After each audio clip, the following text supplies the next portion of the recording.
2025 kata pergi, 2026 kata mari. Masuk 26 nanti, semoga masalah tak ikut sama. Kalau ikut, kena senyap. 2025 sudah berlalu, kita mulakan 2026 dengan azam yang baru.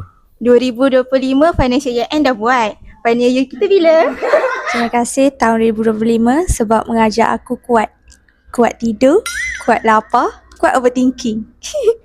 2025 hampir berlalu, tapi adjustment tak pernah berlalu. Semoga tahun baru ni ada improvement. At least Januari. 2025 aku lepaskan dengan senyuman dan penuh kesabaran. 25 penuh dengan drama curang.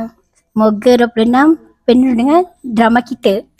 Untuk tahun baru, saya tak ada apa-apa kata. Sebab saya first time nak masuk tahun baru. Kata-kata untuk tahun depan, stay single sampai dia terima kita. Azam saya untuk tahun baru, saya dah capai azam saya yang tahun lepas. Tahun 25 sambal KA tak dapat, 26 kita target rembayung pula. Bye 25, thank you for all the good vibes. Jumpa 2026. Slay always.